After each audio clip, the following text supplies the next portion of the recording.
artistas aí. Vamos ver. Marcos enviou uma pergunta aqui. Vamos lá. Marcos Paulo Silva Caldas. Teacher, eu tenho uma dúvida em relação ao ing. Eu me confundo muito, principalmente quando são dois verbos juntos. Ótima pergunta, Marcos. Ótima pergunta. Vou responder aqui, então. O gerúndio no inglês, ele é um assunto bem complexo, tá? Mas, de primórdio, assim, logo de cara, a gente tem que entender que existem alguns verbos no inglês que te permitem escrever no gerúndio ou não, tá?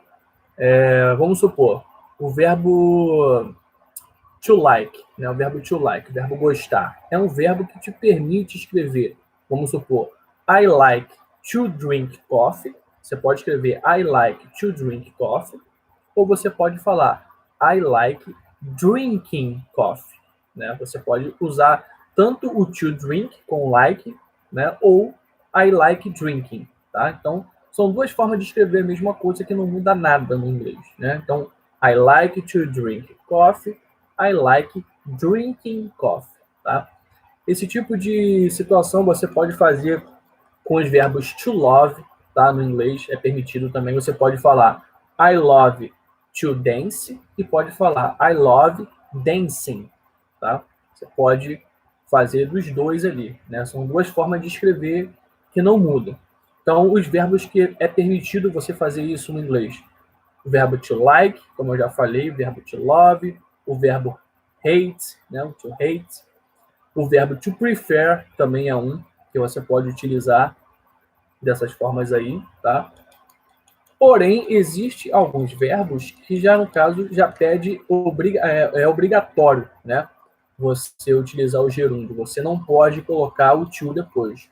Um caso, né, em relação a isso daí, é o verbo enjoy, né? O verbo to enjoy, que é o verbo curtir, né? Com enjoy é proibido você colocar o to depois dele, né? É uma regra. No caso, se você fala eu curto, né? Eu gosto, eu curto dançar. Você não pode falar I enjoy to dance. Não pode falar. Esse to depois de enjoy não tem. Ele obrigatoriamente tem que botar o verbo seguinte no gerúndio. Então, existe uma lista de verbos. No caso do enjoy é obrigatório. Então, você tem que falar I like, no caso, I enjoy, né? I like, não, I enjoy dancing. É obrigatório, né? Eu curto estudar, né? Verbo curtir, verbo to enjoy. I enjoy studying. Eu curto estudar. Então, o verbo seguinte tem que vir no gerúndio, é obrigatório, tá? E vamos ver aqui. Existe uma lista, tá? Existe uma lista no inglês de verbos que você pode optar por fazer um ou outro. Existem verbos que são obrigatórios, tá? Essa lista de verbos está no meu site, tá? www.englishwithdiogo.com. Deixa eu só ver aqui qual é o número da dica. Eu tenho o número da dica aqui, eu vou te informar já já qual é o número dessa dica. É uma dica aqui que fala sobre o gerúndio no inglês. E deixa eu ver aqui qual é o número da dica, que eu já posso até te informar para você ver essa lista completa, tá? Você pode ver essa lista completa. Gerúndio. Vamos lá. Eu não estou conseguindo encontrar aqui agora a dica no momento, tá? Mas se você for lá no meu site, botar lá para pesquisar as dicas e escrever gerúndio, só escrever gerúndio no meu site vai aparecer. Aí você vai ver lá, lista dos verbos que pedem gerúndio obrigatoriamente e verbos que não pedem, né? Temos, no caso, como eu te falei, o enjoy é obrigatório. Temos também o verbo dislike, to dislike, que ele é obrigatório também, tá? O verbo dislike. Pessoal que tem mais alguma dúvida do inglês, só deixar no campo de perguntas aí que eu vou respondendo, tá? O Marcos já deixou a dele, estou respondendo aqui, mas já respondo outras. Então, existe uma lista. Agora, existem verbos, o Marcos, que você pode optar, tá? Você pode optar colocar o to ou o gerúndio. Mas essa opção ali muda o sentido da frase. Um caso muito famoso é o caso do verbo to stop, que é o verbo parar. Então, né, existe até aquela famosa frase que fala em relação a parar de fumar, né? Então, se você diz I need to stop smoking. I need, tá? Eu preciso, to stop, parar, e depois smoking. Então, veja que o verbo seguinte está no gerúndio. Quando o verbo, depois do verbo to stop, está no gerúndio, significa o quê? Parar de fumar. Então, I need to stop smoking. Então, é um caso do verbo to stop. Então, eu preciso parar de fumar. É uma coisa que está fazendo mal para o meu corpo. Eu tenho que parar de fumar, correto? Agora, se nessa mesma frase você, ao invés de colocar o verbo seguinte no gerúndio, tá?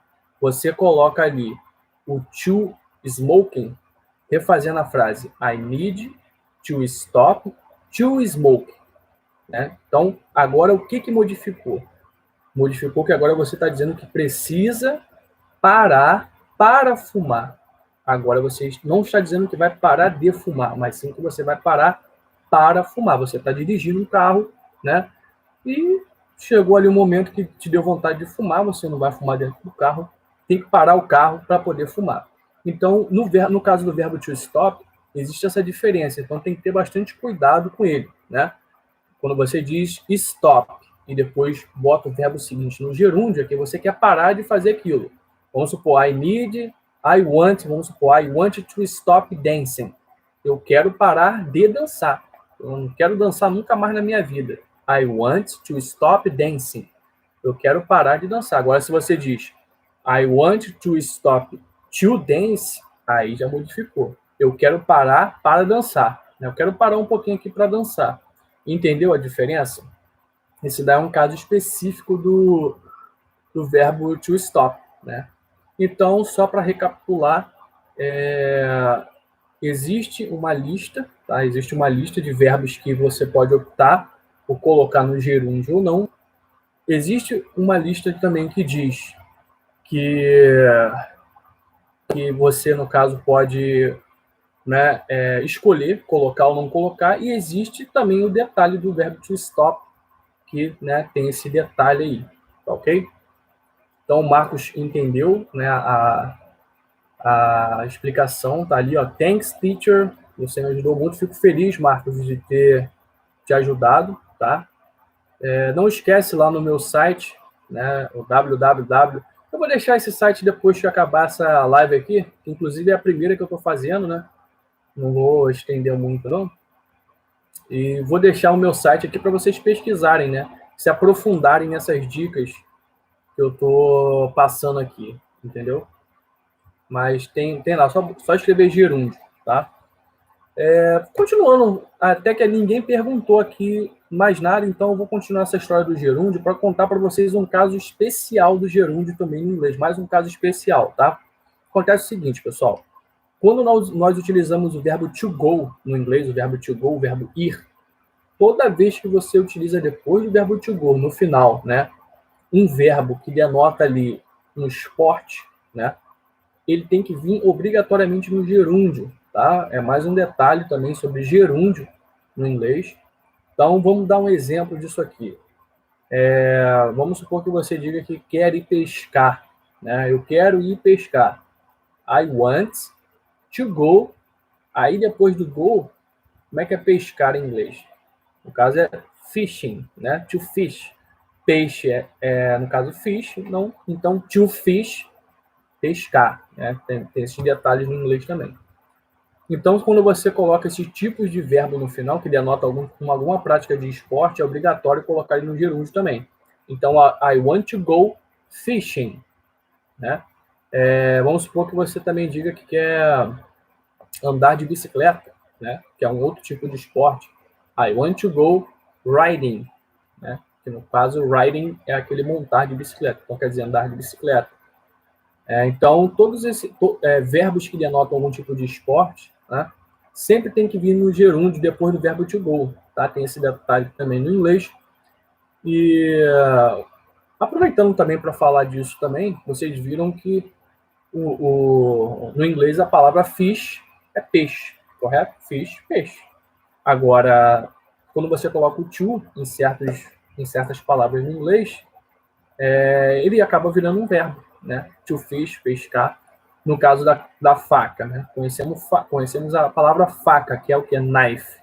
Se você coloca to knife, fica o quê? Esfaquear. Então, existem alguns verbos que acontece isso no inglês. Alguns verbos não, algumas palavras, né? Que você pega essa palavra, coloca o to, ela vira um verbo, né?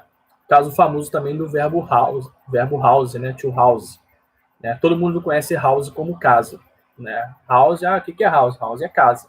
Mas você sabia que house também é um verbo quando você coloca o to antes dele? Né? Então, se você fala to house, ele vira o quê?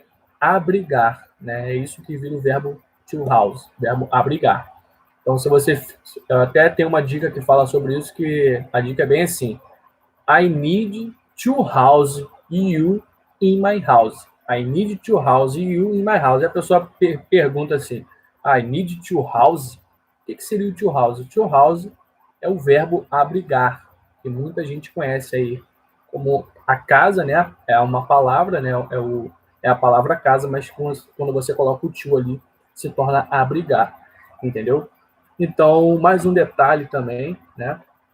O gerúndio também é muito abrangente no inglês, né? O gerúndio, como o Marcos perguntou aí, né? Espero que eu tenha conseguido solucionar, acredito que sim, que ele até agradeceu aí. Então, o inglês é cheio desses detalhes, né? São muitos detalhes e que não adianta, né? Você só consegue aprender a partir do momento que você vai errando e você vai tendo alguém para te instruir. Porque acontece muito, sabe o que, pessoal? Muita gente erra e como não tem ninguém para instruir, a pessoa passa errando a vida inteira, né? E como, né, ela não procura também se corrigir e não procura bons meios para poder corrigir a escrita dela, ela passa a ter um inglês errado e pensa que está fazendo corretamente. Eu tenho diversos exemplos disso no meu grupo, né, de inglês para iniciantes, pessoas que vêm até mim às vezes achando que tem um inglês excelente, que já sabe, que às vezes pega um material que é tão básico que fala, não, ó, isso daqui eu domino, isso aqui para mim é fácil. Aí eu entrego para a pessoa fazer aquele dever ali, e a minha surpresa, o que acontece? É a função de erros, né? Erros bem básicos. Isso também acontece muito no meu teste de nivelamento. Eu tenho um teste de nivelamento gratuito, está no meu aplicativo, está no meu site aí. Depois eu vou deixar tudo aqui na descrição desse vídeo, tá? Aí eu deixo bem escrito assim no texto, né? Se você não sabe, coloca não sei. Tem uma opção de você colocar não sei, né? Por quê? Porque você falando que não sabe, eu vou pegar aquilo ali e vou trabalhar aquela dificuldade para te ajudar, né? Agora, se você não coloca que não sabe, se você chuta, é pior ainda, né? Porque às vezes dá a entender que você pensava que sabia. Então, olha só, há quanto tempo você vem escrevendo e vem pensando de maneira incorreta, né? Então, quando eu olho aquelas respostas do meu teste de nivelamento, eu vejo muitas pessoas colocando respostas incorretas como se soubesse. Quer dizer, a pessoa sabia, pensava que era aquilo, mas não é, né? Então, isso daí acaba me dando até uma certa tristeza, né? Porque são conhecimentos tão básicos, e conhecimentos básicos esses, que eu considero tão básico que eu coloco de graça no aplicativo, né? Tá de graça. Eu até prefiro que a pessoa venha até mim sabendo aquilo ali, né? Porque são coisas tão básicas que acho que a própria pessoa deve ali, ó, aprender aos pouquinhos, né? Lendo, né? Na minha apostila com 5 lições, né? Com 5 lições de graça na Play Store, você já sabe utilizar o presente e o passado simples, utilizar o do, does e o did, né? Aí não tem por que você ficar ainda escrevendo errado, o material é de graça, tá lá dentro, né? As lições têm exercícios e tem as respostas lá, né? Então eu vejo muita gente cometendo erros banais porque pensava que sabia, né? Hoje mesmo eu tive um caso desse lá de aluno experimental no grupo, o rapaz entrou, eu pedi para ele fazer a lição número 1, né? Dei para ele, falei, ó, você faz aí, depois você me entrega. Passou-se meia hora e me entregou os exercícios. Só de olhar os exercícios ali, só de olhar, eu falei, cara, você fez os exercícios sem estudar, correto? Você só com os teus conhecimentos atuais, você foi lá e fez, correto? Você não estudou. Ele não estudei. Falei, então, se você tivesse estudado a lição número 1, a videoaula, você não teria cometido esses erros. Então o que isso daí dá a entender? A pessoa pensava que sabia, né? Pensava que sabia e foi lá e, ó, fez. Ela pensou que sabia, mas não sabia, porque estava tudo incorreto, né? Aí, a pessoa, não sei qual motivo, também deixou o grupo, né? Eu não sei o que acontece, às vezes a pessoa... É normal, às vezes a pessoa não gosta do método, né? Mas eu fico pensando, e se eu não falo para essa pessoa que estava errado? E se eu não mostro um material para ela que ela estava pensando errado? Né? Quando é que aquela pessoa iria passar a fazer corretamente, escrever corretamente? Né? Então, pessoal, é basicamente isso. Eu não acho que o inglês seja um bicho de 7 cabeças, eu só acho que existem muitas pessoas aí que não querem levar o inglês a sério, né? Estão aí em grupos de WhatsApp brincando, como eu sempre digo, né? Brincando de how are you e good morning. Você entra no grupo, good morning, how are you? I'm fine, thanks. E acabou a conversa. Aí na parte da tarde de novo, good afternoon, how are you? I'm fine, thanks.